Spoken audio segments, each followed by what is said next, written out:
हमारी बात अच्छी वॉकेब आती है, जिससे हमारा आर्टिकुलेशन इम्प्रूव होता जी। है उससे।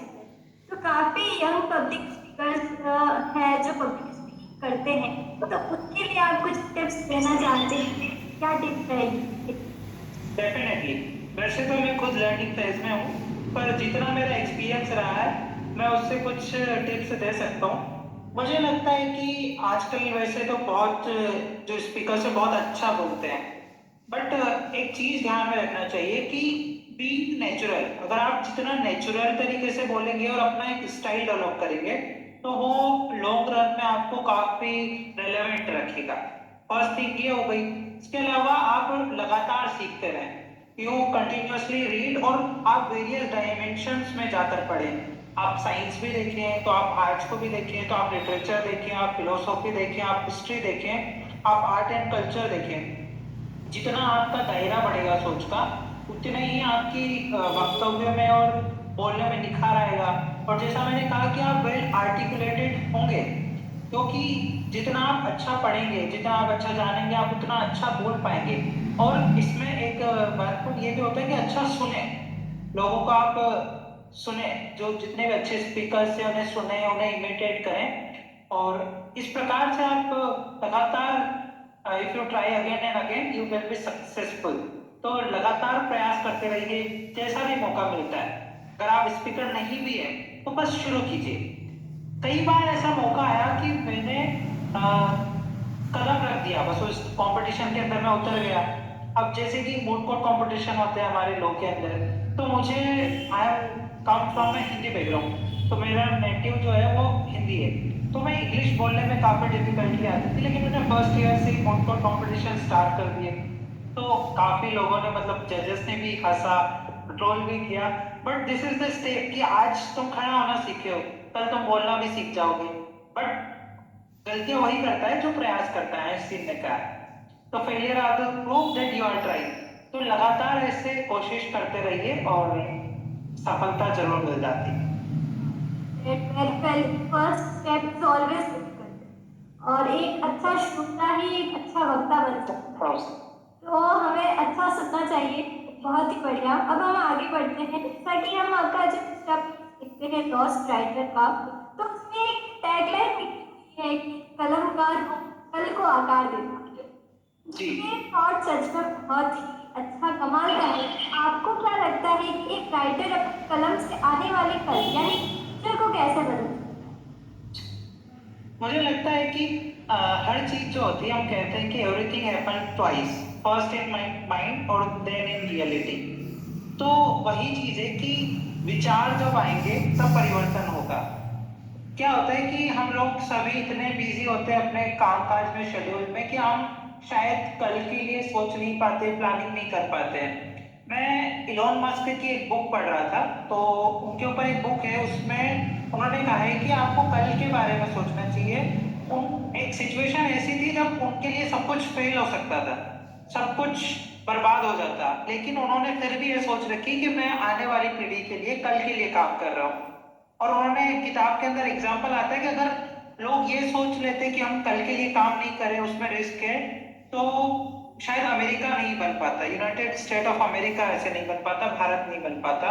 तो ऐसे ही कलमकार जो है वो कल को आकार देता है, वो आज की होने वाली घटनाओं पर प्रहार करता है। कुछ होते हैं जो इमेजिनेशन, इमेजिनरी पर लिखते हैं, कुछ प्रेम रस पर लिखते हैं, कुछ वीर रस पर लिखते हैं। तो मुझे लगता है कि जो कलमकार है, जो पेपर पे ड्राफ्ट बनाता है, पहले मैप बनता है, ब्लूप्रिंट, फिर ही उससे एक मकान खड़ा होता है, आर्किटेक्चर जब बनाता है।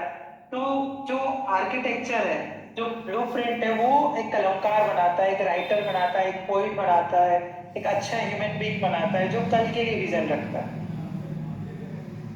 अच्छा, जैसे कि एक कलमकार ही भविष्य का दर्पण होता है, जी। एक कवि और एक राइटर ही भविष्य का दर्पण होता है। बहुत ही सही कहा आपने। जैसा कि हमें पता भी चला है कि हम भिलवाड़ा बुक बैठक के को फाउंडर भी है, और जो किताबें हैं केवल ज्ञान नहीं देती है बल्कि इंसान की सोच को भी बदलती है और उनकी जो पर्सनैलिटी है उसको भी डेवलप करती है। तो आज की जो रील्स और शॉर्ट्स वाली दुनिया में युवाओं को वापस बुक्स की तरफ लाना कितना मुश्किल रहता है, और ऐसी कौन सी एक किताब रही है आपके जीवन में जिससे एक व्यक्ति के सबसे ज्यादा बदला है चेंज किया है? जी, बहुत अच्छा सवाल है ये। और ये मेरा सौभाग्य है कि हमारे भीलवाड़ा बुक बैठक के फाउंडर जो प्रथा जी जो आज इंटरव्यू ले रहे हैं वो खुद है, और मैं को फाउंडर हूँ। तो काफ़ी धन्यवाद देना चाहूँगा प्रथा जी आपको इस इनिशिएटिव के लिए। और काफ़ी मुश्किल तो रहा है, क्योंकि जैसे जैसे हमने कोशिश की उसमें लोगों का जुड़ाव कम हुआ, शायद व्यस्तता की वजह से, या हम उसका इतना एडवर्टाइजमेंट नहीं कर पाए। लेकिन हाँ, बिल्कुल सही सवाल है कि आज की जो रील वाली दुनिया है, शॉर्ट्स वाली दुनिया है, उसमें युवाओं को किताबों की तरफ ले जाना बहुत मुश्किल है। लेकिन सवाल ये है कि क्यों जाए। तो किताब पढ़ना सिर्फ ज्ञान की वृद्धि के लिए नहीं है, ये एक बहुत अच्छी प्रैक्टिस है जिससे आपका ओवरऑल डेवलपमेंट होता है, जिससे आपका दिमाग इंगेज होता है। अगर कहते हैं कि अगर आपको नींद नहीं आ रही तो आप एक किताब पढ़ लीजिए, उसमें आपका ब्रेन भी इंगेज रहेगा, आपकी आईज इंगेज रहेगी, और आपकी इमेजिनेशन इंगेज रहेगी, और आपकी फिजिकली मूवमेंट आपको उसमें फिंगर नीचे लाइंस को भी ध्यान रखना होगा, रीडिंग बिटवीन द लाइंस भी करनी होगी।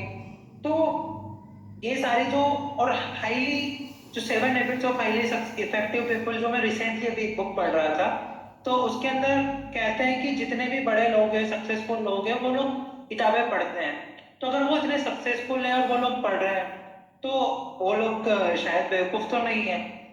वो पढ़ रहे हैं तो कुछ तो रीजन है उसके पीछे, कुछ लॉजिक है, और वो आज इस मुकाम पर पहुंच गए कि उन्हें जरूरत नहीं है बुक्स पढ़ने की, फिर भी वो लगातार पढ़ रहे हैं, क्योंकि वो हमें कुछ ना कुछ सिखाती है, चाहे वो इमेजिनेशन है, चाहे वो प्रिंसिपल्स हैं, चाहे वो आपको एक अच्छा ह्यूमन बीइंग बनाती है।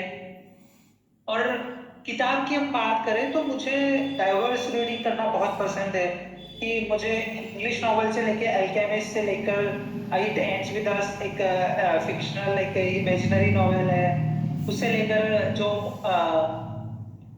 अल्बर्ट आइंस्टाइन की बुक है, इसके अलावा एपीजे अब्दुल कलाम की बुक है विंग्स ऑफ फायर, कितने गाजी आए कितने गाजी गए, ये एक ऑटोबायोग्राफी, एक लाइफ स्टोरी है कर्नल के ऊपर, ये मैंने पढ़ी है। इसके अलावा रिलीजियस बुक्स पढ़ी है, डाइवर्स रीडिंग की है।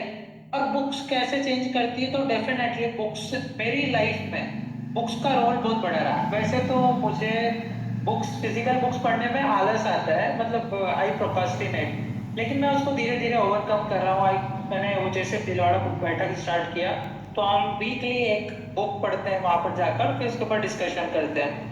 तो वैसे ही, और मैंने, अगर आपको बुक्स पढ़ने में मुश्किल आती है या आप व्यस्त रहते हैं, तो जैसे आप ट्रेवलिंग करते हैं तो आप ऑडियो बुक से सुन सकते हैं, वो भी एक अच्छा ऑप्शन है। हालांकि आपको फिजिकल बुक पढ़नी चाहिए, मैं आपको बताऊं तो मैंने 100 से ज्यादा करीबन ऑडियो बुक्स सुनी है, और उसका मेरी लाइफ में बहुत पॉजिटिव रोल रहा है। उससे मुझे जो प्रिंसिपल से लाइफ में आगे कैसे बढ़ना है, प्रोकास्टिनेट नहीं करना है, विन विन रहना है, कैसे सेल्फ डिसिप्लिन करना है, मास्टरी कैसे करनी है किसी भी चीज के ऊपर, 10,000 आवर्स कैसे देने हैं, ऐसी बहुत सारी principles, the power of habit, the power of now, the vibration, कि कैसे ग्रेटफुल रहना है, ये सारे प्रिंसिपल अगर आप धीरे धीरे अप्लाई करते जाते हैं लाइफ में, तो वो आपको एक पॉजिटिवली इम्पैक्ट करते हैं। तो जैसे एक बुक में बताऊं कि पॉजिटिवली इम्पैक्ट किया है, तो वैसे एक नहीं बता पाऊंगा, but 7 habits of highly successful people है, ये कुछ बुक्स है। और जो मैंने बुक स्टार्ट की थी English novel ends with us, alchemist, तो ये किताबें, और हिंदी में अगर आप कहेंगे तो प्रेमचंद के भट्टे जूते, प्रेमचंद की जो कहानियां हैं वो मुझे काफी प्रेरणादायक लगती है और काफी इंस्पायर करती है आगे बढ़ने के लिए।